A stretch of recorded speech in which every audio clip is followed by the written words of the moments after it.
Salam kerahiman. Hari ini kerendahan hati kita akan bicara tentang pengenalan diri. Diambil dari Diary Faustina nomor 66. Dikatakan di situ, harta yang tak kunjung habis, yakni kemurnian. Kemurnian yang mendasari setiap intensi, yang membuat semua perbuatan menjadi sempurna dan berkenan di hati Allah. Harta yang tak kunjung habis. Jadi kalau kita melakukan segalanya, segala intensi dengan dasar kemurnian, Bapak Ibu nggak perlu takut, karena itu adalah harta yang tidak pernah akan habis.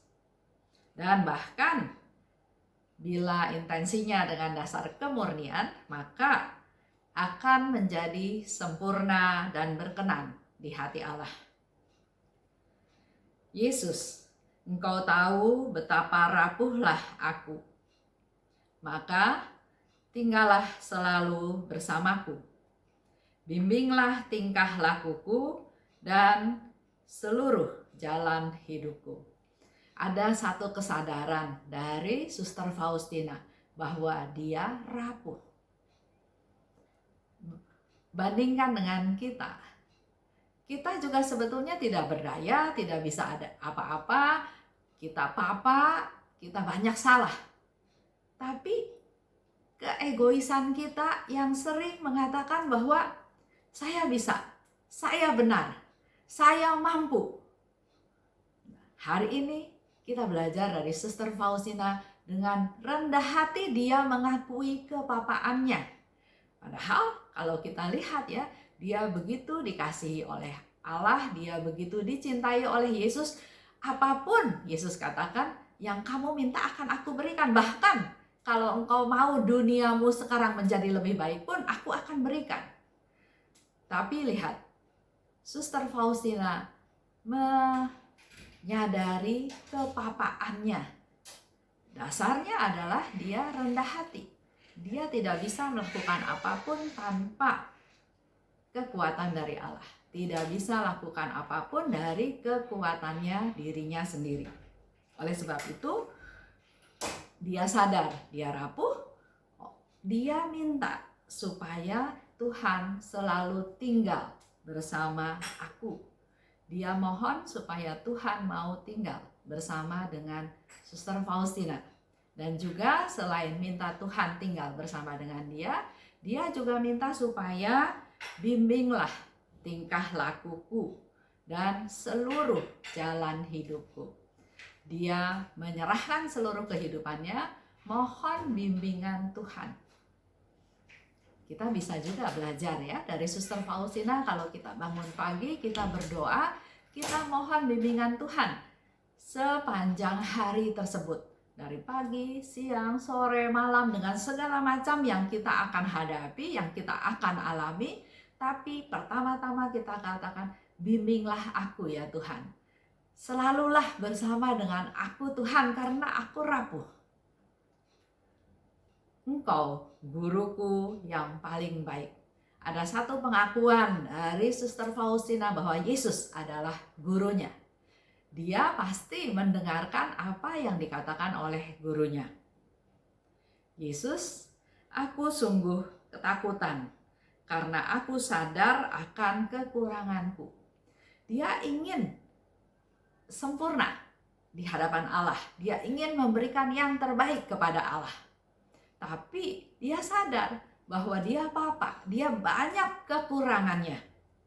Dan itu membuat dia takut mengecewakan Tuhan. Tapi serentak hatiku menjadi tenang. Walaupun dia sadar bahwa dia banyak kekurangan, tapi ketakutan itu serentak hilang dan dia menjadi tenang. Karena dia punya kepercayaan, dia punya iman bahwa kerahimanmu yang tidak terhingga, yang melampaui kekuranganku. Tuhan maklum, Tuhan tahu kekuranganku, dan semuanya itu diatasi oleh kerahimannya Tuhan. seperti kebakaan melampaui segala kefanaan. Keterbukaan jiwa ini memenuhi hatiku dengan kekuatan-Mu. Oh, sukacita yang mengalir dari pengenalan akan diri sendiri. Dia terbuka hatinya, dia mau mendengarkan Tuhan Yesus sebagai gurunya, dan dia menjadi sadar, kenal siapa dirinya. Sering kita nggak ngerti, nggak tahu siapa saya. Karena saya ingin melakukan ini, ingin melakukan itu, dan ternyata kok gagal, kok nggak berhasil, kok banyak tantangan, kok banyak tentangan dari kiri kanan. Nah, kita untuk menjadi rendah hati perlu sadar, tahu, kenal siapa saya. Jangan memaksakan diri.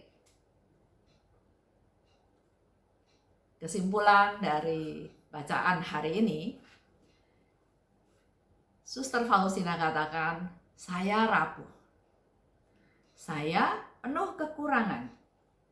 Oleh sebab itu saya perlu ditemani. Saya perlu dibimbing oleh Tuhan.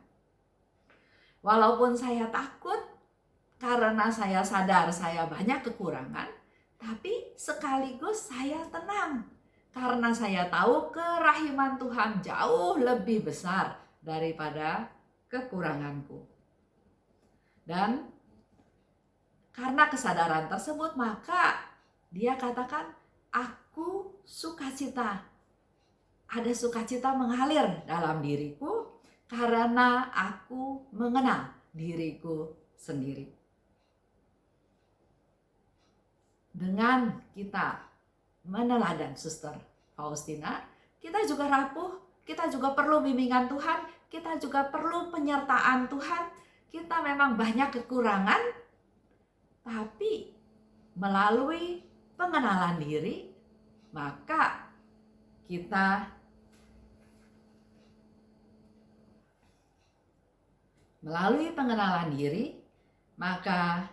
kita jadi bisa memaklumi orang lain, kekurangan orang lain, kelemahan orang lain, ketidakberdayaan orang lain. Setelah kita tahu siapa diri saya pun bukan siapa-siapa, saya pun papa. Maka dengan kita bisa mengerti orang lain, kita menjadi rendah hati. Enggak menuntut orang lain untuk bisa melakukan ini itu, tapi kita belajar menerima mereka apa adanya. Mari kita lakukan.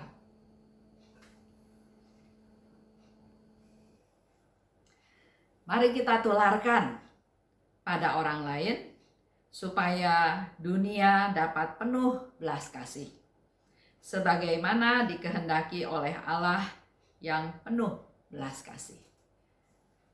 Maklumi orang lain, maka kita sudah berbelas kasih kepada mereka, dan biarlah belas kasih ini semakin menyebar di dalam seluruh kehidupan kita, yang pasti ada efek dominonya. Itu aja untuk hari ini. Terima kasih. Salam kerahiman.